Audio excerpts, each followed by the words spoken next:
Bonjour. Alors on va voir ensemble Bezrat Hashem, on va essayer de parler du meilleur ami de l'homme, on va dire le plus fidèle ami de l'homme, c'est Yetzer Hara. On va essayer de voir ensemble un petit peu qu'est-ce que c'est Yetzer Hara, qui est-il, comment est-ce que Yetzer Hara il attaque l'homme, et quel est le but finalement du Yetzer Hara, qu'est-ce qu'il veut, qu'est-ce qu'il cherche chez l'homme. Alors pour essayer d'abord de comprendre qui est le Yetzer Hara, c'est quoi le Yetzer Hara, il faut poser la question et de savoir, Behemet,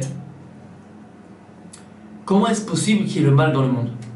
C'est une question que tout le monde peut avoir et que tout le monde a dû avoir. Mais comment est la place du mal dans le monde? Pourquoi? Parce qu'on sait une chose. Pourquoi Kadosh Baruch Hu a créé le monde? La réponse que le Chaim nous donne, c'est que ça a été sa volonté. La volonté de Kadosh Baruch Hu, ça a été de créer un monde. Pourquoi? La seule chose que l'on sait, c'est qu'Akadosh Baruch Hu est Kulotov. Akadosh Baruch Hu est entièrement bon. Et du fait qu'Akadosh Baruch Hu est Kulotov, entièrement bon, il n'y a pas de mal chez Akadosh Baruch Hu. Donc il va créer un être unique, qui s'appelle l'homme, un monde unique, c'est notre monde à nous, qui va être capable de recevoir cette bonté divine. C'est la seule chose qu'on sait pourquoi Dieu a créé le monde. Mais à partir du moment où tu sais qu'Akadosh Baruch Hu est que Tov, Akadosh Baruch Hu est que bon, c'est la source de toutes les bontés. Alors comment c'est possible qu'il y ait le mal dans le monde? C'est pas normal, c'est pas possible. Puisque celui qui a créé le monde n'est que bon, donc il va y avoir que du bon dans le monde. Mais on voit autour de nous malheureusement que c'est pas comme ça que ça se passe. On voit qu'il y a beaucoup de mal. Chez Mishma, il y a le meurtre, il y a la violence. On entend des histoires dingues de ce qu'un homme est capable de faire, ça dit comment c'est possible d'enfermer ses filles pendant 40 ans dans un placard, dans un sous-sol? Comment c'est possible? Comment c'est possible qu'il y ait la place du mal dans le monde? Cette question-là, c'est pas notre question à nous finalement, c'est une question que le Ramchal lui-même lui pose, entre autres dans Derech Hashem, dans un de ses livres, Rabbi Chaim Tzato. Il explique un fondement fondamental pour comprendre cela. Il explique finalement, comme on sait tous, Akadosh Baruch Hu, il a créé plusieurs mondes. Dans ces mondes-là, le dévoilement de Dieu, il est différent. Dans le sens où, plus on va descendre dans les mondes, plus le dévoilement de Dieu, il est diminué, amoindri. Ça veut dire, par exemple, dans le monde des anges, dans le monde des malachim, qui est un monde en lui-même, Dieu il est dévoilé complètement entièrement. Il est dévoilé. Les anges ils voient Dieu. C'est quoi voient Dieu? Ils voient la présence divine. C'est pour ça qu'il y a écrit, Rabbi nous dit, que les malachim, les anges, ne peuvent et ne servent à Kadosh Baruch Hu que par crainte. Pourquoi? Parce que si nous-mêmes on voyait Dieu, on ne faudrait pas.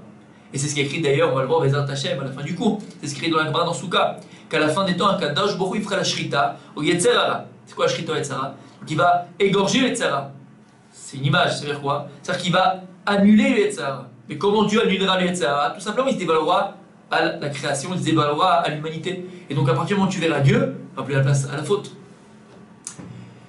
Il faut comprendre, dit le Ramchal, que donc plus on va dans les mondes et on descend dans les mondes, plus le dévoilement de Dieu, il s'estompe, jusqu'au niveau le plus bas, le monde le plus bas, qui est notre Olam Hazé, notre monde à nous, le monde terrestre.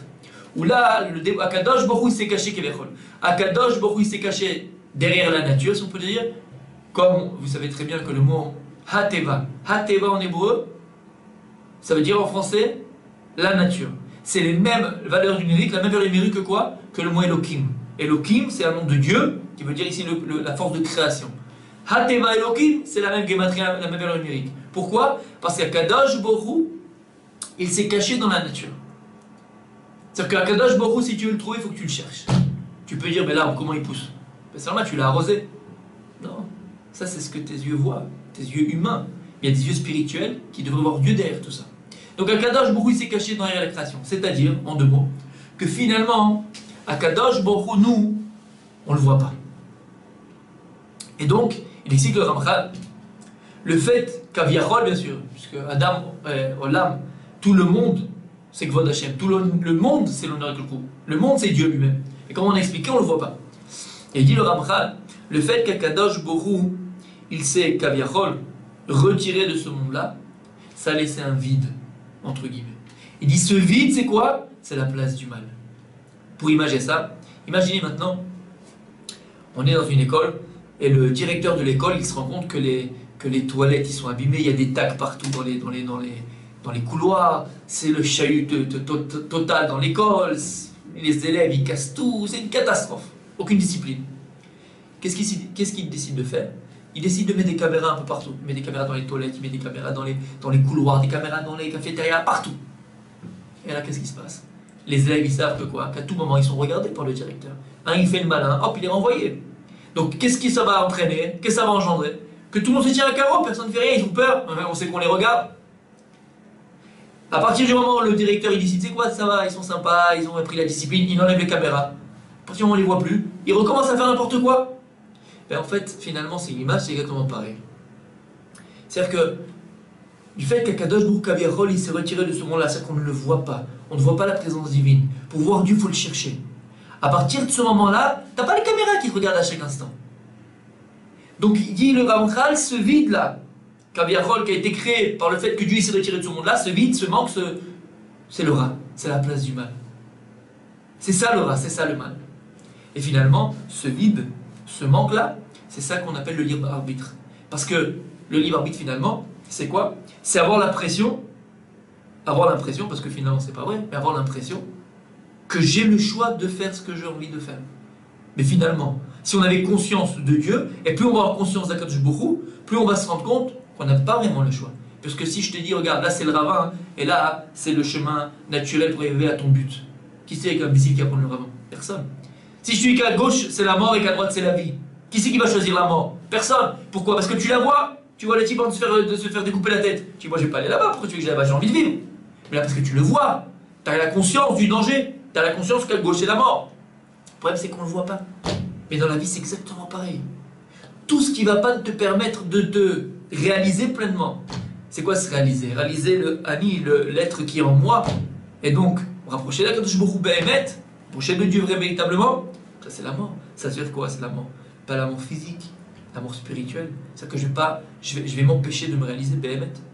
Donc finalement, grâce au Ramchal, on peut comprendre quelque chose, un fondement extraordinaire. C'est que où est la place du mal dans le monde?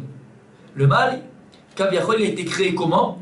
Par le fait qu'Akadosh Baruch Hu il s'est retiré de ce monde-là. C'est-à-dire qu'on ne le voit pas. À partir du moment où tu ne le vois pas, alors j'ai le choix. J'ai le choix de croire ou pas de croire. J'ai le choix de faire ou de ne pas faire. À partir du moment où j'ai le choix, alors là finalement, c'est la place entre le bien, c'est le choix entre le bien et le mal. Et donc, d'après ce qu'on vient de dire maintenant, ce qu'il y a dans le Rav Dessler, il nous dit que la définition du mal, c'est quoi? C'est chasser. C'est quoi? C'est un manque, c'est le vide. Et donc tu vas te rendre compte finalement dans la vie que toutes les choses auxquelles tu vas t'attacher et qui finalement qui sont vides, et tu le ressens, tu le vois, c'est quoi les choses qui sont vides? C'est les choses qui n'ont pas de sens, c'est les choses qui t'amènent à rien. Finalement tu vas les ressentir, tu vois des choses, tu peux rester pendant 4 heures devant des séries télévisées. Bon, on va expliquer ce que ça veut dire ça aussi.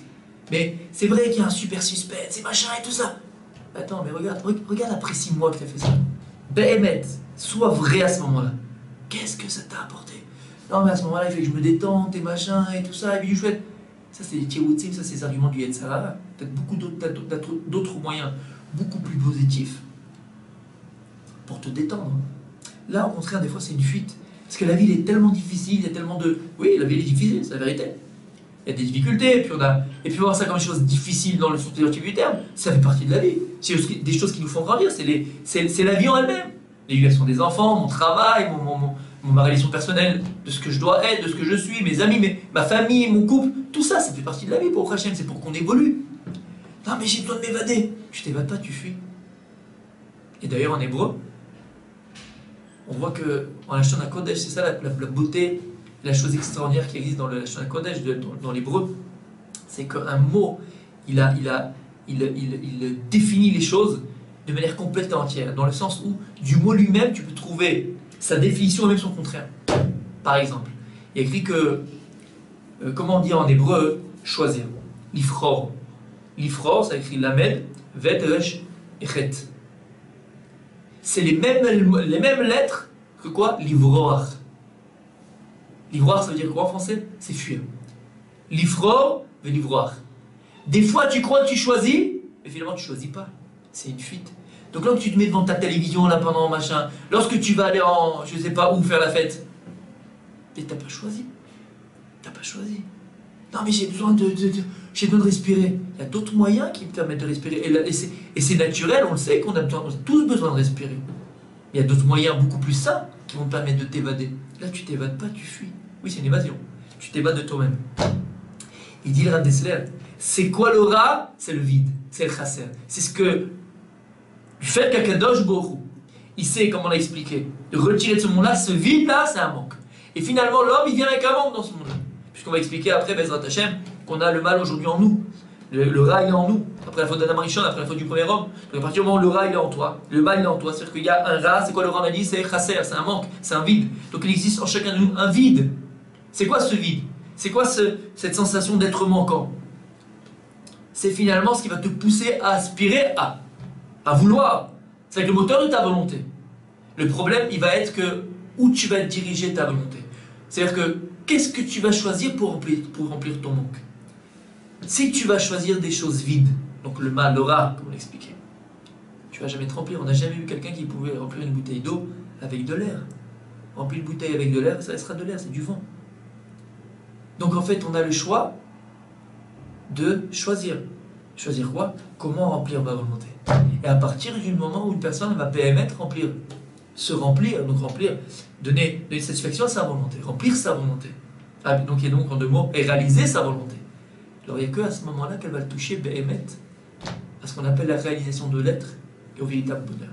Et ça, on en parlera peut-être Hachem un peu plus loin dans le cours. Là, c'était juste en introduction pour comprendre de ce qu'on va parler. Comprendre que le ra, le mal, finalement, c'est quoi? C'est le vide, c'est le chasser, c'est l'être manquant qui est en moi. C'est ça l'Yetzirah. Et comment plus que ça? Il dit les Chachamim que le Satan, qui est lui-même le Malach HaMavet, l'ange de la mort, c'est un ange. Malach HaMavet. On dit que le Satan, c'est un ange, c'est un Malach. Donc vous comprenez que le Satan, que le Ra, c'est une force en soi. Dans le sens où c'est une force spirituelle. Donc comprendre que tu ne pourras combattre cette force spirituelle négative que si tu utilises une arme qui va pouvoir faire arme égale avec cette force-là. Donc tu ne pourras pas le combattre de manière matérielle avec la matière, mais uniquement avec la spiritualité. Et comme on sait, il dit Shlomo HaMelech, Akadosh Baruch Hu, il a créé ce monde-là en dualité. C'est-à-dire qu'Akadosh Baruch Hu, il a créé ce monde-là en dualité, comme on sait, il y a le bien et il y a le mal. C'est-à-dire que la même manière qu'il y a les forces du bien, c'est la Kedusha, ce qu'on appelle la sainteté, il y a dans cette spiritualité des forces du mal, spirituelles. Et le plus grand exemple qu'on pourrait donner, c'est Moshe Rabbeinu et l'Avdil Bilam. On sait que Moshe Rabbeinu, le plus grand prophète du peuple Israël, toute sa prophétie était par la Kedusha, du côté de la Kedusha. Bilam Aracha, on nous dit qu'il avait la même prophétie que Moshe Rabbeinu. Bilam, vous savez, dans l'épisode où il va vouloir maudire les bénis Israël. Et on nous dit qu'il va avoir la même prophétie, la même force de prophétie que Moshe Rabbeinu. Mais d'où il va puiser cette force de prophétie? Du mauvais côté, des forces négatives, du Satan, du Sitrachara, comme on appelle ça, des forces du mal, c'est spirituel négatif. Donc comprendre finalement que il va exister une guerre entre le bien et le mal, oui. Mais comprendre que cette guerre-là, on va essayer de la traduire à travers nous-mêmes. Pourquoi? Parce qu'il y a uniquement à partir du moment où je vais prendre conscience qu'il existe en moi cette contradiction entre le bien qui est en moi et le mal qui est en moi, que je pourrais prendre conscience de ce qui est mal, et finalement arriver grâce au bien et au bon qui est en moi à me réaliser pleinement. Alors maintenant on va essayer de parler finalement de quelle est l'arme? Quelle est l'arme du Yetzirah? Comment le Yetzirah fait-il pour faire tomber l'homme? Il explique le Rav Dessler aussi, entre autres, que l'arme de prédilection du Yetzirah, c'est le temps. Le temps. Pourquoi le temps? Et comment? C'est ramené dans la paracha de Vaishlach. Vous savez que la paracha de Vaishlach, elle raconte l'histoire de Yaakov Avinu, notre père Yaakov, qui revenait de chez Lavan. Il avait travaillé pendant des années, 20 ans là-bas, pour se marier avec Léa, Rachel, donner naissance aux tribus, aux 12 tribus d'Israël. Il va revenir, et comme vous savez, il s'était échappé, il avait fui la maison de ses parents, puisque Esav voulait le tuer après l'histoire du droit d'aînesse que Yaakov avait pris à son frère. Il va revenir, et dans la paracha de Vaishlach, il est mention de cette rencontre entre Yaakov et Esav. Les Chachamim nous disent, bien sûr qu'au niveau du pshat, au niveau du sens littéral, on parle de Yaakov, notre patriarche, qui va devoir rencontrer son frère Esav. Mais il faut comprendre une chose, tout ce qui est écrit dans la Torah, tout ce que les Chachamim nous enseigne à travers les Gemarot, à travers les histoires qui sont écrites dans les Gemarot, à travers les histoires qui sont écrites dans les Midrashim. Comprendre que tout ça, ça parle à chacun d'entre nous et que ces histoires-là, elles ont la force de quoi? Traverser l'histoire, traverser le temps. Et que ça veut dire qu'aujourd'hui, maintenant, quand on en parle, comme on a dit, ça doit emporter quelque chose au niveau personnel. Qu'est-ce que l'histoire entre Yaakov et Esav peut-elle m'apprendre à moi, au niveau de ma personnalité, au niveau de ce que je suis, au niveau de ma vie? Qu'est-ce que je dois apprendre de ça? Il disait Chachamim que Esav, c'est le symbole de qui? Qui l'a rencontré? C'est le Satan, c'est Yetzirah, c'est les forces du mal. Comme il y a écrit il est venu avec 400 hommes. Le chiffre 400, c'est un chiffre très important dans la Torah, c'est toujours le chiffre du mal, du rat, de la guerre, donc la Sitra Achara des forces du mal contre les forces du bien. Toujours aussi ce chiffre 400 qui existe aussi dans les forces du bien. On en parlera peut-être à une autre occasion. En tout cas, ils disent les Chachamim, finalement, la rencontre entre Yaakov et Esav, c'est quoi? C'est la rencontre entre Yaakov qui est Israël, le juif et qui? Et le Yetzirah. Le juif et le Satan. Comment chacun d'entre nous, il doit arriver à combattre le Yetzirah. Et Rachid nous dit que Yaakov Avinu à ce moment-là, il s'est préparé à 3 choses. Premièrement, on voit dans les versets de la Torah qu'il a envoyé des présents et des cadeaux à Esav. Deuxièmement, on voit que Yaakov Avinu, il a prié à Kadosh Baruch Hu, il a prié Dieu pour qu'il lui vienne en aide. Troisièmement, on voit que Yaakov Avinu s'est préparé à la guerre contre son frère. Qu'est-ce qu'on apprend de là? On apprend de là que comment un homme doit se préparer à combattre son Yetzirah. Comment un homme doit combattre son Yetzirah. Comment arriver à vaincre son Yetzirah. On a dit que tout le corps, toute la force du Yetzirah, toute l'arme du Yetzirah, c'est quoi? Une des armes de prédilection du Yetzirah, c'est quoi? C'est le temps. C'est quoi, c'est le temps? C'est-à-dire que lorsque tu vas, où il va te, c'est pas toi, lorsque le Yetzirah il va te séduire à faire une avéra, qu'est-ce qu'il va faire? Il va t'empêcher de réfléchir.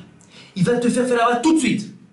Il va t'empêcher de réfléchir. Il va dire, vas-y, fais-la, il va te chauffer à bloc pour que tu la fasses tout de suite. Il va tout faire pour que tu t'empêches un moment de réflexion. Il ne veut pas. Parce qu'il sait que si tu réfléchis, tu ne la feras jamais. Comme les Chachamim nous disent dans Maseret Sota, un homme ne faute que s'il y a un vent de folie qui traverse son esprit. C'est quoi cet instant de folie qui traverse son esprit? C'est que Dieu, il n'est pas là. Je pense plus, je réfléchis plus. Réfléchis 2 minutes à quoi ça va t'amener. Regarde ce que tu vas gagner, regarde ce que tu vas perdre. Avant de faire la Havera. Regarde ce que tu gagnes, regarde ce que tu perds. Et très souvent, tu perds beaucoup plus que ce que tu vas gagner. Regardez les gens qui ont fauté, nous-mêmes, si on a fauté. Si le type, il savait que tromper sa femme, c'est ce que ça aurait engendré, ben ça, pourquoi? T'étais bien, t'avais tout pour toi, t'avais ta femme, tes enfants, tes machins. Pourquoi? J'ai pas réfléchi, j'ai pas pensé, j'ai pas réfléchi. Oui, mais Habibi, t'aurais réfléchi 2 secondes avant. 2 secondes, t'aurais pris le temps de réfléchir aux conséquences.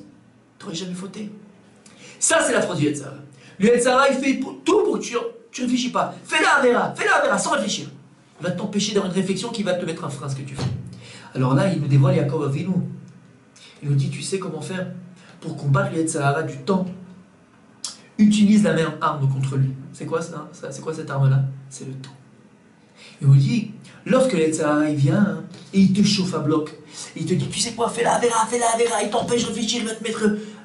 Comme on va le voir dans Rav Dessler, que le corps, la force du Yetzirah, c'est le corps de Hollywood, c'est le corps du Spielberg, c'est le 3 dimensions, c'est le corps du Dimayon, de l'imagination, du rêve.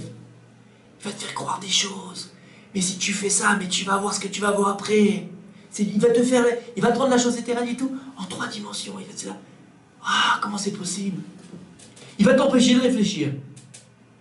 Tu sais comment le combattre? Par le temps, toi aussi. Comment? Doron. C'est quoi Doron? Yaakov et lui s'est préparé avec Esav, cette Pgisha d'Esav, en leur voyant d'abord des cadeaux. C'est quoi des cadeaux? Shochad. Il lui a donné des pots de vin. C'est quoi le pot de vin qu'il lui donnait, ça? C'est ce que tu lui dis au départ. Tu dis, c'est quoi, attends 2 minutes. Tu veux que je fasse la Vera? Il n'y a pas de problème. Ok, je suis à toi. Ok, je peux faire, t'es un ange, et moi je suis de la chair et du sang. Qu'est-ce que tu veux que je fasse? T'es plus fort que moi. Mais laisse-moi 2 minutes. C'est quoi, laisse-moi 2 minutes me préparer à ça? Je vais pas faire les choses comme ça, laisse-moi préparer. Ça gagne du temps. Il faut être assez intelligent que lorsque tu sens que les tsars gagne du temps. Gagne du temps, et finalement, à partir du moment où tu joues sur le temps, voir que le Yetzirah va commencer à s'estomper. Le Yetzirah, il n'a pas la force d'attendre, le Yetzirah. À partir du moment où tu prends ton temps, déjà tu l'as amoindri. Tu ne l'as pas gagné, tu ne l'as pas vaincu. T'as enlevé 50% de ton Yetzirah. Tu l'as, on va dire, neutralisé à 50%. Il te chauffe. Fais la Avera. Non, attends 2 minutes. Laisse-moi préparer elle. Comme ça, laisse-moi préparer elle. C'est quoi ces chorades? Tu veux pas la faire. Mais t'as pas la force de combattre. Combat-le avec son arme, le temps. Ce qu'il a fait Yaakov, il lui a envoyé des cadeaux. Envoyé des cadeaux. Ok, d'accord, je te donne des cadeaux. Vas-y, mon ami. On est copains. Mais laisse-moi le temps de me préparer. Et on va pas comme ça. On va pas faire les choses bêtement. Une fois que tu as fait ça, qu'est-ce qu'il a fait Yaakov Avinu? Tfila, il a prié à Kadosh Baruch Hu. Parce qu'avant, tu n'aurais même pas pu prier Dieu. Parce que tu étais en sa possession, à Kio et Tzara. Tu n'as même pas la réflexion de Dieu n'est pas là à ce moment-là. Donc il faut que tu remettes ton esprit, il faut que ta conscience soit là. Ta conscience, elle peut revenir que si tu t'arrêtes. Réfléchis, stop, tu mets un stop. Je vais le faire 2 minutes, laisse-moi le temps. À partir du moment où tu l'as neutralisé à 50%, maintenant tu peux prier. Maintenant tu peux demander à Kadosh Baruch Hu, je t'en supplie à Kadosh Baruch Hu. Voilà mon vrai Ratson. Là je te dévoile ma volonté à Kadosh Baruch Hu. Ma véritable volonté à Kadosh Baruch Hu, c'est pas de tomber dans ça. Parce que ça va m'éloigner de toi. Ça va d'abord m'éloigner de moi-même. Et si je m'éloigne de moi-même, je m'éloigne de mon but, je m'éloigne de toi, Kadosh Baruch Hu.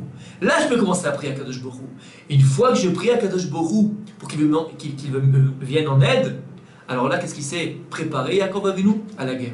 Là, tu peux combattre le Yetzirah. Et la Melechama contre le Yetzirah, c'est Melechama de la Torah. C'est-à-dire qu'ici, prends un livre de psaumes, ouvre un livre de Torah où il y a la Kedusha, par les otiyot, même par les lettres qui vont pénétrer ton cœur. Tu vas pouvoir alors là le vaincre. Pas parce que tu as une force en toi, parce que tu as été assez intelligent pour utiliser le stratagème de notre père, Yaakov Avinu. Yaakov Avinu, il a combattu le Satan et le Yetzirah par le temps. Le Yetzirah, il veut te faire fauter tout de suite, il veut t'empêcher de réfléchir. Et comme on l'a dit, il dit à Dessler, le Yetzirah, regarde comme il est magnifique. Il est fort. Comme il est ramené, il est écrit, Shlomo Melech. Dans Michelet, il l'a appelé Melech Zaken Uksil. Melech Zaken Uksil. Melech, c'est un roi. Zaken, c'est un vieux. Ksil, c'est un imbécile. Melech, pourquoi il est Melech? Parce que Melech, il a le pouvoir sur l'homme. Qui peut connaître ça? On a dit que si c'est pas toujours qui nous aide, on n'aura aucune force contre le Yetzirah. Zaken, pourquoi il est Zaken? On dit qu'il est vieux. Parce qu'il est là en premier, avant le Yetzirah Tov, avant le bon penchant, nous. Dès la naissance de l'homme, on a le Yetzirah. Le Yetzirah Tov ne vient, le bon penchant ne vient qu'à l'âge de la bar mitzvah. Il est Zaken, il a l'expérience. Ah ben attention, il dit comme un Melech Elixil, il est bête. Pourquoi il est bête? Pourquoi c'est un imbécile? Parce que tu vas utiliser son arme pour le combattre. C'est quoi son arme? C'est le temps. Utilise le temps contre lui. Lui, il veut te faire fauter tout de suite. Il veut t'empêcher de réfléchir. Et regardez, Béhémet, chaque fois que Ravisham, pas des de grave, en tout cas, à chaque fois que l'homme il tombe, regardez bien. Tout de suite après t'as fait, le type il a fait la Avera. Purée, pourquoi j'ai fait ça? Pourquoi j'ai pas pensé avant? Réfléchis avant. Les Chachamim nous disent, un homme avant de faire un massacre, avant de faire un acte, toujours il doit peser. Si on pesait, sera mitzvah keneged efseda, plutôt efsed mitzvah keneged srara, ve srara avera keneged efseda. Ce que tu gagnes d'une avera et ce que tu perds d'une avera. Comme on a dit, à quoi ça va t'amener ça? Qu'est-ce que tu gagnes et qu'est-ce que tu perds? Si on arrivait à s'arrêter une seconde avant d'agir et garder notre réflexion, notre tête sur les épaules avant d'agir, on se rendait compte que ça nous empêchait de faire beaucoup de bêtises. Et peut-être qu'on ne serait pas arrivé là où on est arrivé aujourd'hui. Donc maintenant on a le moyen pour Hachem de toujours réparer. Grâce à Yaakov Avinu, notre Père. Combattre le Yetzirah par son arme à lui. Combattre le Yetzirah par le temps. Et on voit ça. Il y a écrit, dit le Avod de Rabbi Nathan, c'est ramené. Comment le Nachash, le serpent, qui est le symbole du Satan, du Yetzirah, il a fait tomber Chava, la femme de Adam, Rishon. Il y a écrit là-bas, c'est ramené. Il est parti lui parler. Ça va, je te parle. Je t'ai rien fait. Tu peux discuter avec elle. C'est ta voisine. Oh, on peut pas faire les sauvages non plus. Ça va, qu'est-ce qu'il y a? Faut être poli. Alors le Nachash, il a commencé à parler, comme ça écrit là-bas. Irba Sichaima. Il a commencé à parler beaucoup avec elle. Elle n'a pas vu le mal, qu'est-ce qu'il y a? Tout de suite, vous voyez le mal, vous les religieux. Une femme, un homme. Qu'est-ce qu'il y a? Le mal partout. Il commence à discuter. Copain-copine. Copain-copine, il a dit, regarde, tu me fais confiance maintenant, non? Il a réussi à avoir. Elle a commencé à avoir confiance en lui. Tu as confiance en moi maintenant? Bien sûr, j'ai confiance en toi. Regarde, moi je touche l'arbre et je meurs pas. Regarde, je mange du fruit et je meurs pas. Dieu il a dit qu'on meurt si on en mange. Regarde, moi je mange et je meurs pas. Écrit, quand elle a vu ça, Miyad natla ve'achla. Il dit là-bas, Miyad, tout de suite. C'est écrit comme ça. Tout de suite, elle a pris et elle a mangé. Miyad. C'est l'âme du Yetzirah. Du Yetzirah, tout son but, c'est quoi? C'est arriver tout tout de suite à te faire fauter. Parce qu'il sait Yetzirah. Il sait que le temps, quand on dit c'est de l'argent, mais le temps il est précieux pour lui. Si maintenant l'homme y réfléchit, jamais il faudra. Donc il veut que tu fasses tout de suite la verra. Il veut t'empêcher de réfléchir.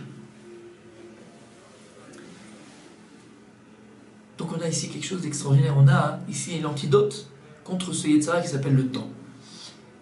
Si tu réfléchis avant d'agir, alors tu vas avoir la possibilité non pas seulement de réparer, mais de te protéger contre le Yetzirah. Et la Gemara, elle raconte dans Masechet Kiddushin, on va bien expliquer, regardez, écoutez bien ce que je vais dire maintenant jusqu'à la fin. Pourquoi? Parce qu'il faut bien comprendre et ne pas se tromper. La Gemara, dans Masechet Kiddushin, dans le Talmud de Kiddushin, elle nous raconte, elle ne raconte pas, elle dit, si un homme, il voit que le Yetzirah, il est très fort en lui, il va faire la vera. Il n'y a pas, le Yetzirah, il t'a bouffé, il est en train de te brûler, ça y est, c'est fini. Il t'a chauffé à bloc et tu vas faire la vera. Qu'est-ce que la Gemara dit? Alors tu sais ce que tu fais? Déshabille-toi, change d'habit, tu t'habilles en noir. Et après, tu vas dans une autre ville et là-bas, tu fais la Havera. Comment c'est possible? Chémichement, la Torah, elle peut dire une chose pareille. Chachamim, ils te disent, voilà comment tu fautes. Si le Yetzirah, il est tellement fort, qu'est-ce que tu fais? Déshabille-toi, change tes habits, mets-toi avec des habits noirs et tu vas dans une autre ville et là-bas, tu fais le péché. Fais pas le péché dans ta ville, fais dans une autre ville. Change de ville. Et là-bas, fais la Havera. Comme ça, écrit dans le Gemara. C'est pas possible. Les Chachamim vont nous dire, oui, de faire une Havera, déjà.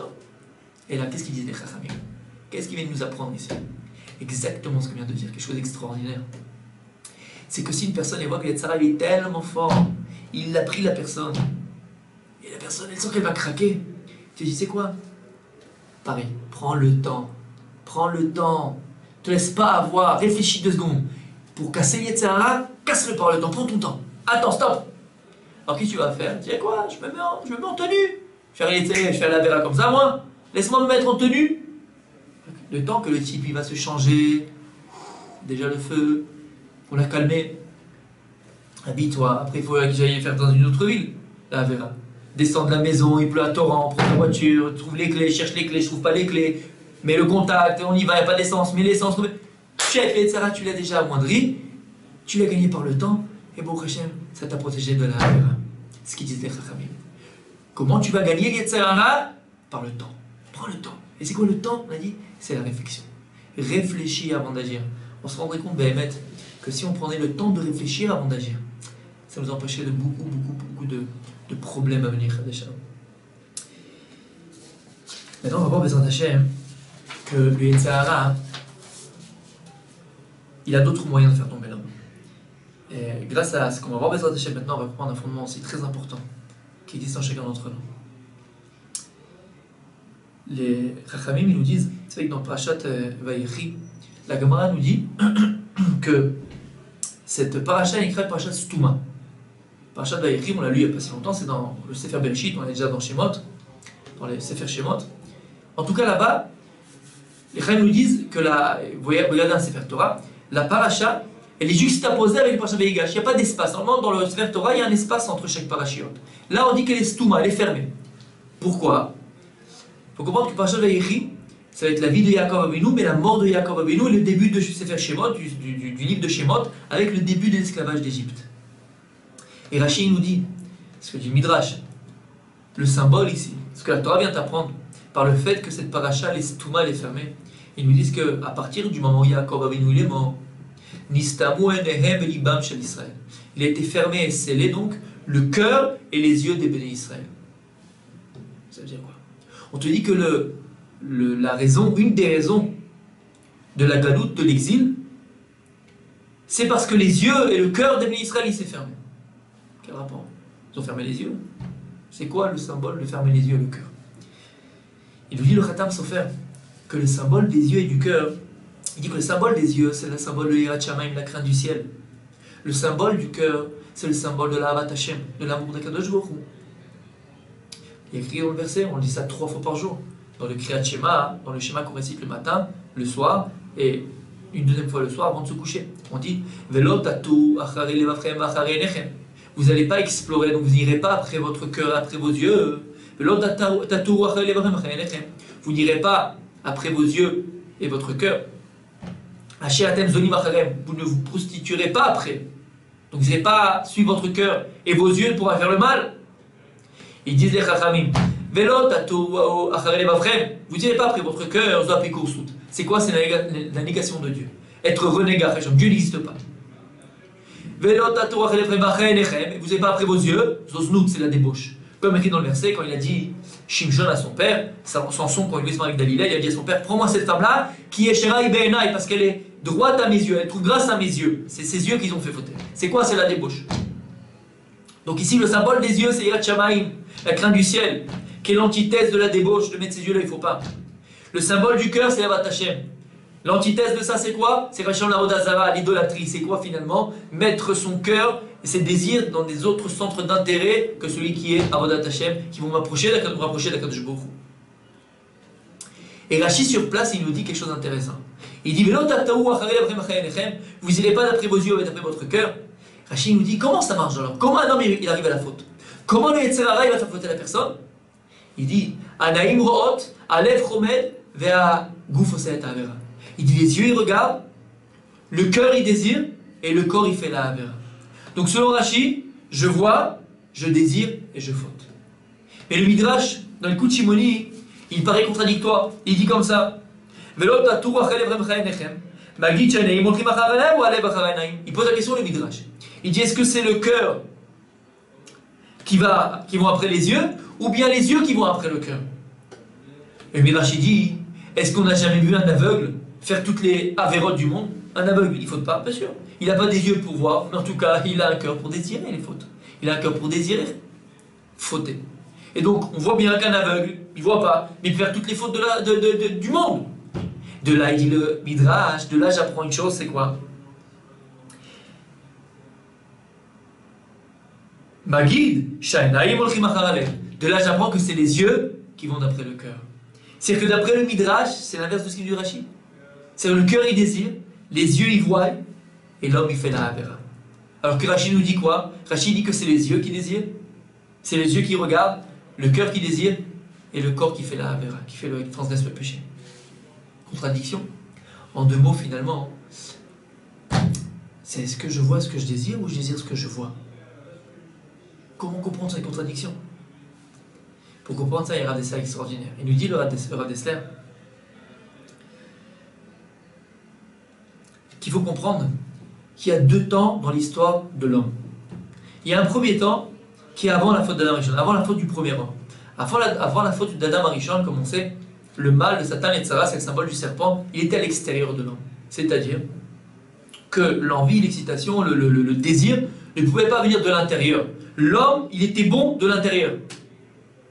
Le mal, le Yetzer Hara, l'attrait n'était que par le regard, que par un attrait extérieur des choses.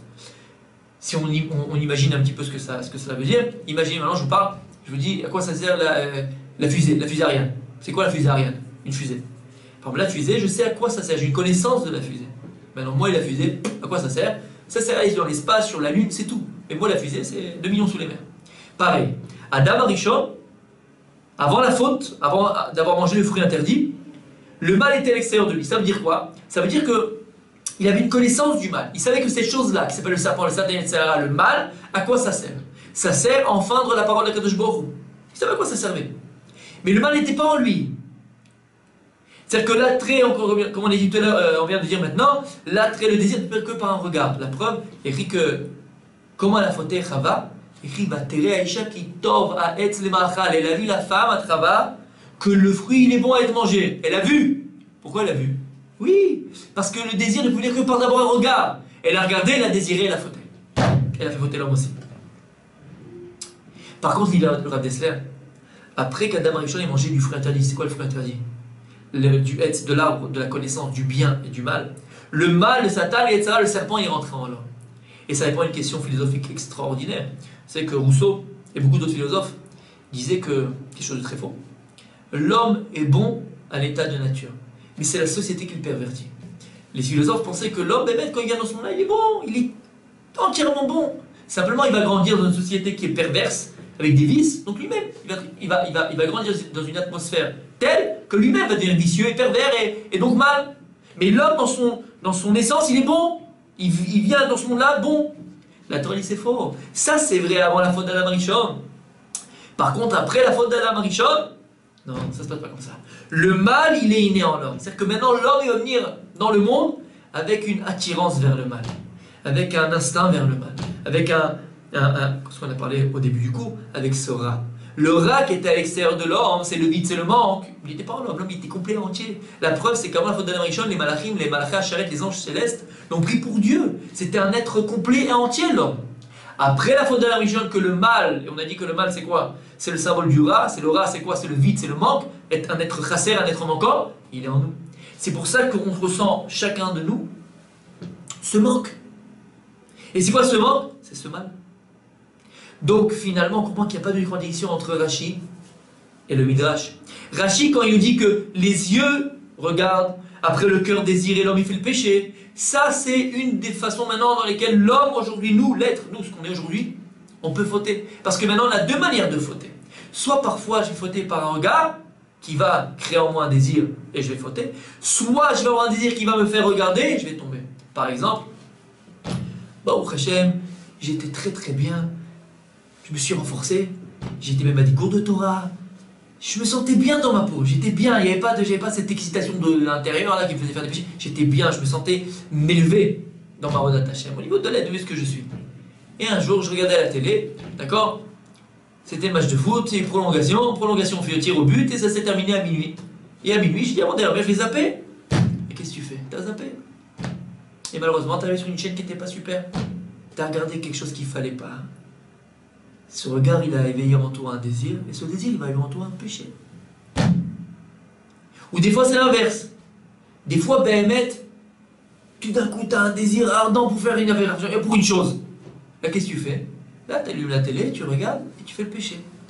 Parce que finalement, on va comprendre qu'en nous, on a ces deux manières-là, ces deux façons-là.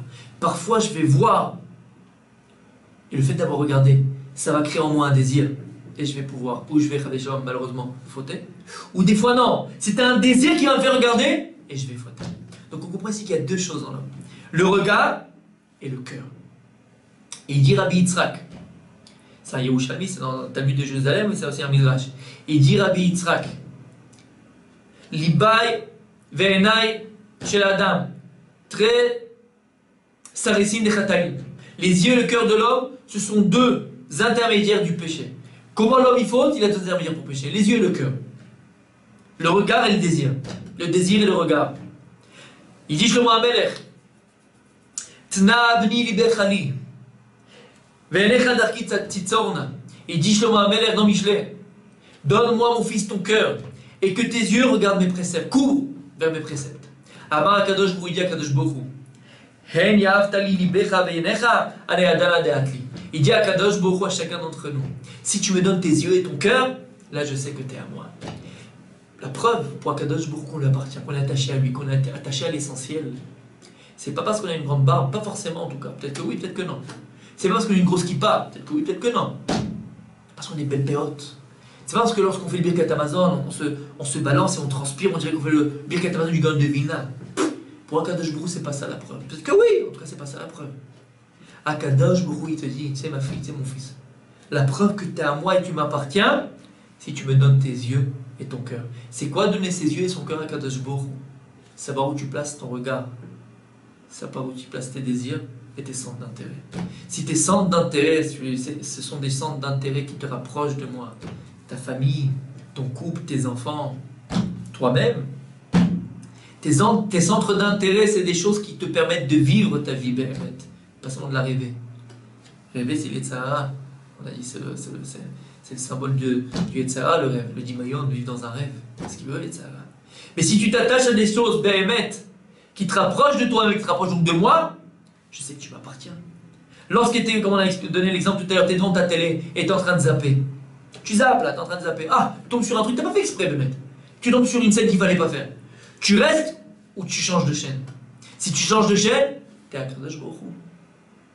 Si tu restes, t'es pas lui. Pareil pour les désirs du cœur. Qu'est-ce que tu désires? Il dit à Kadosh Baruch Hu, Tna bni libechali, donne-moi mon fils ton cœur et tes yeux. Parce qu'à partir du moment où je sais que tu me donnes ton cœur et tes yeux, je sais que tu m'appartiens. Et finalement, on va se rendre compte que lorsque Rabbi Yitzhak nous dit qu'il y a deux intermédiaires du péché, les yeux et le cœur, on va se rendre compte qu'on ne faute que par ça. Des fois, tu as vu quelque chose, ça t'a donné envie. Et dommage, dommage. Et puis des fois, tu t'es fait un film en plus. Tu es parti à la poste, il y avait la postière là, derrière son comptoir, et elle était là, et toi, tu la vois, elle fait comme ça, elle clignote de l'œil. D'un coup, tu dis, ah, j'ai une touche, c'est magnifique. Regarde, elle me fait un clin d'œil et tout, moi. Ma femme dit, je suis pas beau, j'ai grossi, j'ai le truc. Les bourrelets du Tunisien, c'est les abdos du Tunisien, on appelle ça nous. En tout cas, ouais, t'as les bourrelets du Tunisien et machin et tout ça, et elle me fait des clins d'œil. Regarde, ça va créer en toi un désir. Chazvé shalom. Mais t'as pas compris, elle clignote de l'œil, elle a un tic. Elle a un tic, cette femme-là. Tu t'es fait des films. Tu t'es fait des films.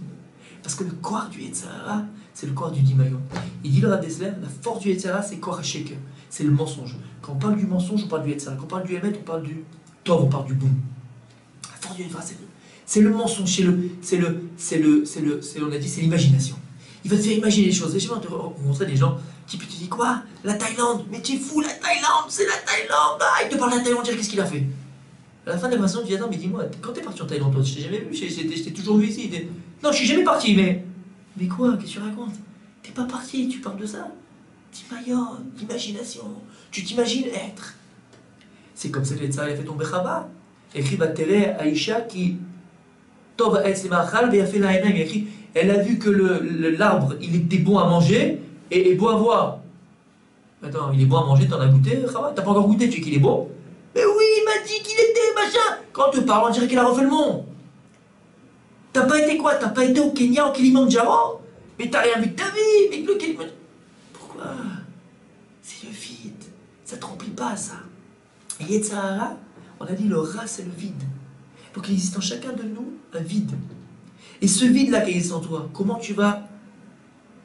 Ce manque, comment on l'a expliqué, ce manque-là, comment tu vas le remplir? Si tu le remplis par du vide, ça restera toujours vide. Donc il va falloir comprendre que tu dois remplir ce vide par du plein. Et tu ne veux pas donc remplir le rat par du rat, donc le vide par du rat, parce que le rat c'est le vide, c'est le manque. Donc remplir le manque par du tov. C'est typique le tov c'est shalem. Le tov c'est entier, c'est complet.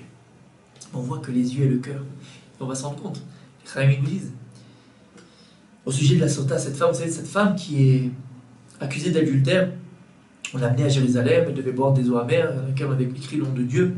La Gemara nous dit quelque chose d'extraordinaire. Vous savez que c'est un klal, c'est quelque chose qu'il ne faut jamais sortir de sa tête. Jamais sortir de sa tête. Et je pense que c'est un enseignement tellement important qu'il faut se le répéter. La Gemara nous dit comme ça. Kol anoten enav bema she'eno shelo, ma she'mevakesh lo notim lo, ma she'ayalo notlim memeno. La Gemara nous dit, nous dit, tout celui qui pose ses yeux sur ce qui ne lui appartient pas, ce qu'il voulait, on ne lui donnera pas. Et ce qu'il avait, il va le perdre. De qui on parle? De cette femme sota, de cette femme-là. Cette femme-là, qui avait tout pour elle. Elle était mariée, elle avait un an et des enfants, elle allait en vacances, pour Rachel, elle avait tout pour elle. Elle a placé ses yeux sur un homme, un autre homme qui ne lui appartient pas. Ce qu'elle voulait, on ne lui donne pas, cet homme, elle l'aura jamais. Et ce qu'elle avait, on lui prend. Son mari, c'est fini, elle ne peut plus avec lui. C'est fini, terminé.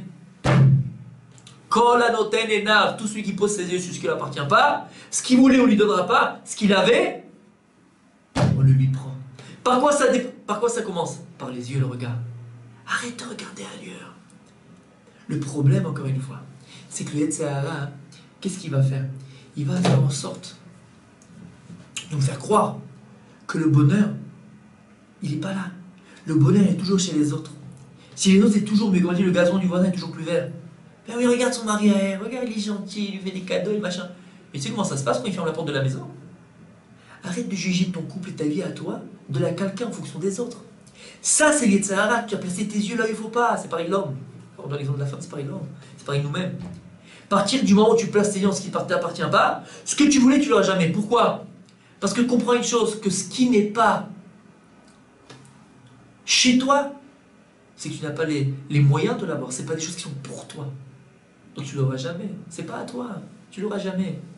Et ce que tu avais, on te le prend. Pourquoi? Parce que finalement, dans ce que tu avais véritablement, tu t'es jamais investi.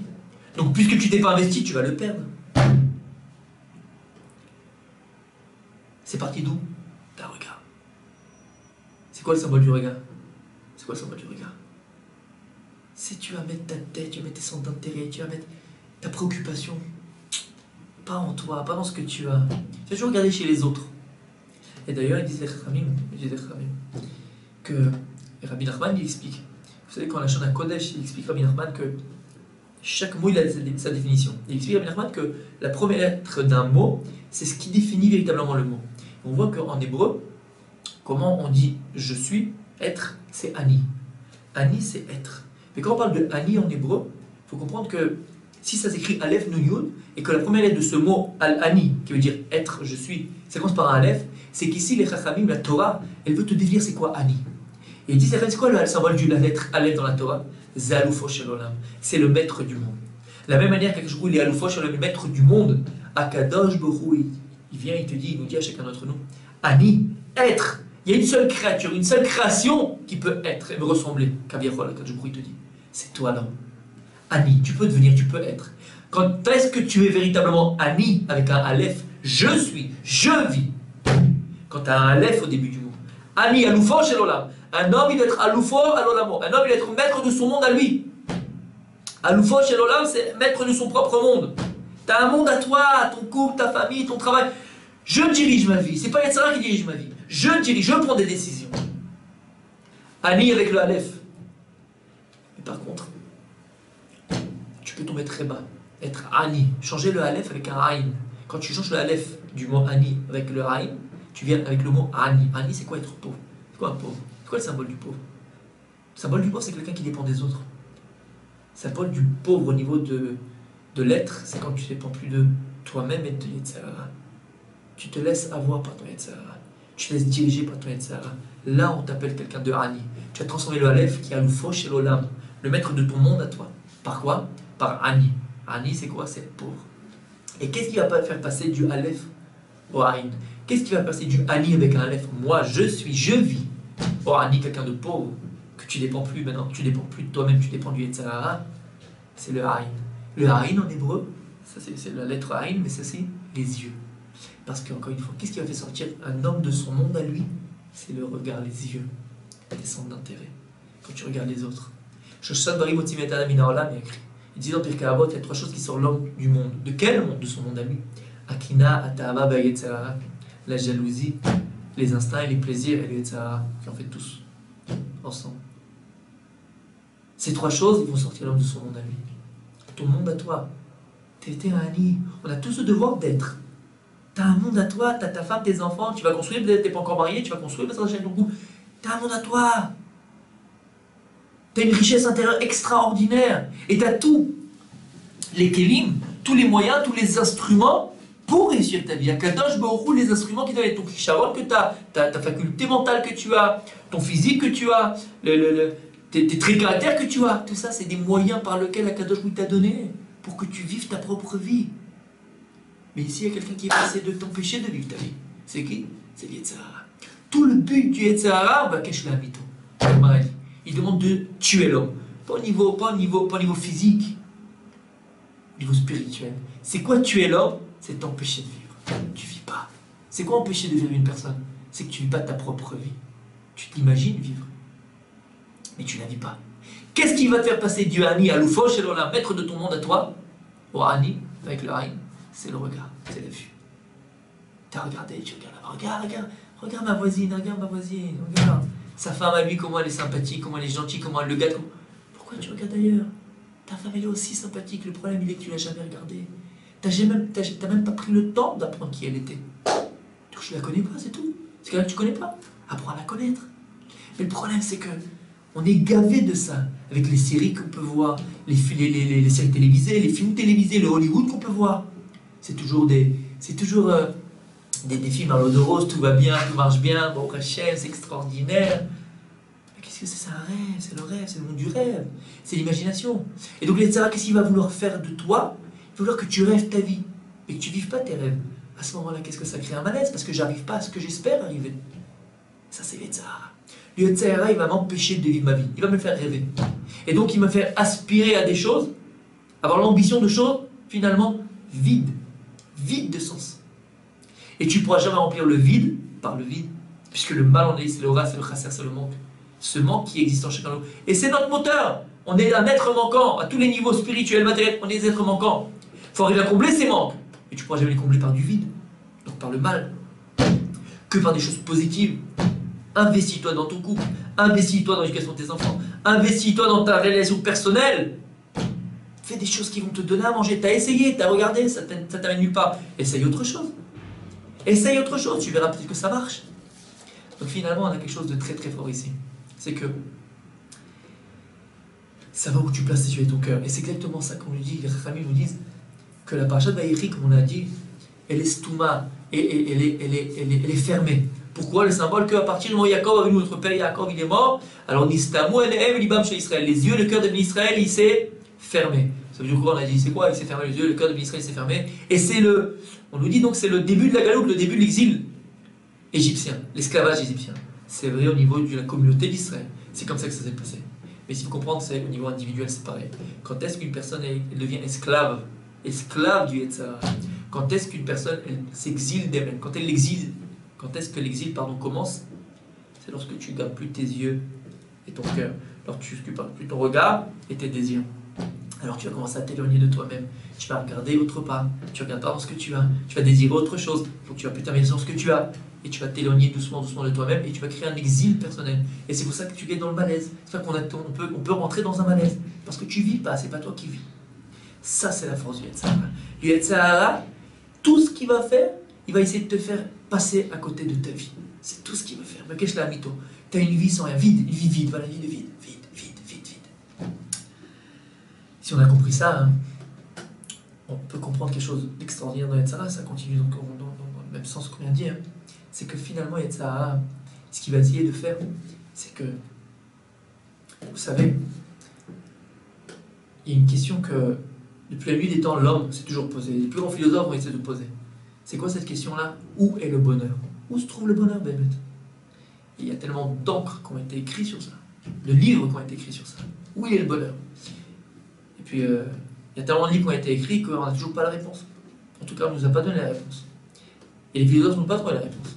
Où est le bonheur? L'homme, il est constamment à la quête du bonheur. Alors, il se trouve où le bonheur? C'est ce qui fait Yetzirah. Yetzirah, il nous dit, cherche le bonheur, tu as le droit au bonheur. C'est vrai qu'on a le droit au bonheur. Et le Yetzirah va il va transformer, ou il va inverser le bonheur en plaisir. Quelle différence entre le plaisir et le bonheur? Il y a des gens qui ont voulu dire que le plaisir, il est dans l'argent. Un homme, il a de l'argent, il a le bonheur.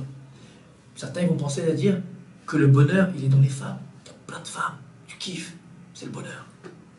D'autres, ils vont dire, le bonheur, il est dans les voyages. Tu voyages beaucoup, tu vas, tu regardes, tu vois plein de choses, c'est le bonheur. C'est ça le bonheur. Le Yetzirah, comme on a dit, va essayer de nous faire passer le plaisir, le bonheur, par du plaisir. Pourquoi? Premièrement, une chose, le bonheur ne peut pas se trouver dans quelque chose de matériel. Pourquoi? Quelle est la différence entre le plaisir et le bonheur? Par définition, le bonheur, c'est quelque chose de continu. Le plaisir, c'est quelque chose de momentané. Pourquoi? Quand on parle de plaisir, on parle du corps. Quand on parle de corps, on parle de matière. Quand on parle de matière, on parle de temps. Et par définition, le temps, il a un début, il a une fin. Le corps, il a un début, il a une fin. La matière, elle a un début, elle a une fin. Le plaisir, il a un début, et il a une fin. Une personne, elle a l'instinct à faire une chose. Le plaisir qu'elle va avoir de cette chose-là, d'accord? Le temps, oui, le plaisir que cette personne va avoir de cette chose-là, c'est le temps qu'elle va mettre pour assoiffer son désir. Donc il a un début, et il a une fin. À partir du moment où tu as assoiffé ton désir, ton plaisir, il est terminé. Type, il a envie de manger une religieuse au café. On parle du gâteau, bien sûr. Il va manger sa religieuse au café, hop, ça y est, il a fini de manger, c'est fini, le plaisir est parti, il n'y a plus, c'est fini. Pourquoi? Parce qu'encore une fois, le plaisir, il est lié au corps. Et lui, il va faire croire que le plaisir, le bonheur, il est dans le plaisir. Plaisir du corps. Mais c'est impossible, puisque le plaisir qu'on vient de définir, il est momentané. Il a un début et il a une fin. Alors que le bonheur, c'est quelque chose de continu. Donc on comprend bien que si on a défini le plaisir comme quelque chose qui avait un début, qui avait une fin et donc qui est lié au corps, on comprend que le bonheur, c'est quelque chose qui ne peut pas être lié au corps. Le corps, c'est la matière. La matière, on peut te la voler. Ton plaisir, je peux te le voler. Un bonheur véritable, on ne peut pas te le voler. Quelqu'un qui est véritablement dans le bonheur, dans n'importe quelle situation, il pourrait rester dans son bonheur. N'importe quelle situation. On ne pourra jamais lui voler ce bonheur-là. Donc on comprend bien que le bonheur, c'est quelque chose de métaphysique. L'argent, ça peut contribuer au bonheur.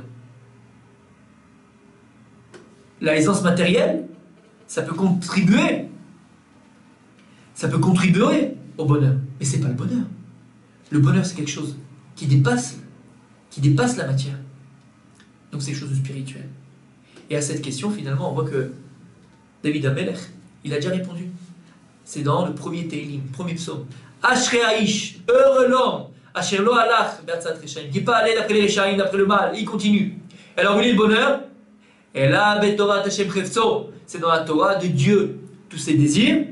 Et dans sa Torah, à lui, qu'il a étudié lui-même, il étudiera jour et nuit. Le vrai bonheur, il dit David Amelech dans le premier psaume. Ashrei Aish, heureux la personne. Quelle personne? Tu ne veux pas trouver ça dans quoi? Dans les Reshaim. Tu ne veux pas trouver dans les Letzim. C'est les Letzim, dans les moqueurs. Tu ne veux pas trouver ça dans la matière. Le bonheur, il ne se trouve pas dans la matière. C'est un plaisir, simplement. Le plaisir, il est momentané. Le bonheur, il est Betorat Hashem Chefzo. Quand tes désirs, ils sont spirituels. Tu vas te remplir, là, tu es dans le tort, tu es dans le bien. Et c'est quoi un désir spirituel? Faut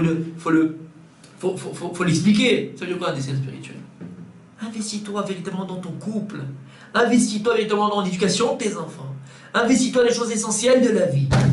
Tu vas voir, tu vas te remplir. Va à un cours de Torah. Va écouter des choses qui vont te changer ton état d'esprit. Des choses qui vont te remplir, donner de la simcha, donner de la joie. Tu vas et tu vas voir que c'est pas momentané. Tu vas te sentir plein. Pourquoi? Parce que tu as investi dans le vrai. Donc, comprendre que le bonheur, où il se trouve? Le bonheur, il se trouve dans le spirituel. Il ne peut pas se trouver dans le matériel. Ça peut y contribuer, comme on a dit. On n'est pas d'accord, mais c'est d'amour, c'est très bien. Mais c'est pas ça le bonheur. Et finalement, pour terminer et conclure, il dit le Rav Dessler, alors comment combattre ce Yetzirah finalement? On a dit momentanément, tu gagnes par le temps, tout ça, mais comment combattre ce Yetzirah dans le fond? Finalement, dans le fond, c'est un travail de tous les jours, mais je ne peux pas combattre toujours le Yetzirah. C'est difficile, c'est une vie de austère. Tous les jours, une guerre. C'est vrai que c'est une vie de guerre tous les jours, alors à ce moment-là. C'est difficile. Il dit le Rav Dessler, on peut être au-dessus de ça. Comment être au-dessus de ça? C'est le Moussa. C'est quoi le Moussa? C'est la pensée juive, l'éthique juive. Lorsqu'une personne elle va commencer à étudier l'éthique juive, la pensée juive, le Moussa, c'est quoi le Moussa? Il dit Rav Dessler, le Moussa, c'est quoi? C'est acquérir la Midat Haemet. Un homme, il doit être vrai avec lui-même. À partir du moment où tu as conscience qu'il y a le bien et le mal en toi, alors comment tu peux faire les bons choix dans ta vie? Comment tu peux bien savoir si tu prends les bonnes décisions? C'est pas ton instinct et ton Yetzirah qui te dit de le faire, par intérêt. Il faut que tu acquières, il faut qu'on acquiert la Midat Haemet. C'est une Midat de vérité. À partir du moment où tu vas lire, tu vas apprendre, tu vas aller des cours de Moussa, donnés par des rabbanim, Baruch Hashem, qui ont du Moussa, qui ont une Torah à transmettre. À ce moment-là, tu vas te rendre compte qu'il y a des contradictions avec toi. Je fais des choses qu'il ne faudrait pas que je fasse. Et ça va estomper en toi toutes ces contradictions. Tu vas apprendre à savoir qui tu es. On va apprendre à savoir qui on est, qui je suis véritablement, vers quoi j'aspire, vers quoi je tends, qui je suis véritablement, quelle est mon identité, quelles sont mes qualités. À partir de ce moment-là, quand on va acquérir cette Midat Haemet, plus je serai quelqu'un de vrai, plus automatiquement, sans devoir combattre, et de manière difficile et austère, alors le mal, il va s'estomper. Parce que je vais devenir quelqu'un de bon, et quelqu'un de bien, et quelqu'un de vrai. Alors, Bezrat Hashem, on a compris, et il ne reste plus qu'à dire que Kadosh Baruch Hu, Bémet, comme la Gemara lui dit, Imen Akadosh Baruch Hu Zalo Anecholo. Si Akadosh Baruch Hu ne nous aide pas, combattre le Yetzirah, on ne pourrait pas. Qu'Akadosh Baruch Hu nous aide à prendre conscience de notre être, à prendre conscience de ce qui est mal, de ce qui est bien, et surtout, comprendre que savoir réfléchir avant d'agir. Si on réfléchissait avant d'agir, regarde où ça va t'amener, ce que tu es en train de faire maintenant. C'est certain qu'on s'empêcherait de faire beaucoup de choses, et au contraire, on aurait évité beaucoup de problèmes dans notre vie. Prendre conscience du positif qui existe en nous, de cette force positive qui existe, de ces aspirations et ce manque qui existe en chacun d'entre nous. Simplement savoir comment, avec quoi les combler. Des choses qui vont permettre combler ce manque-là. C'est quoi? Quand je vais commencer à le vivre en moi. Comprendre que Béhémet, il y a un nid, il y a un moi, il y a un être à l'intérieur de moi, une volonté à l'intérieur de moi, qui ne demande qu'à se réaliser. Alors Yetzirah, on le met de côté. Ce mal, ce rat, je le mets de côté et je commence à vivre ma propre vie. Que Dieu nous aide tous. À bientôt. Au revoir.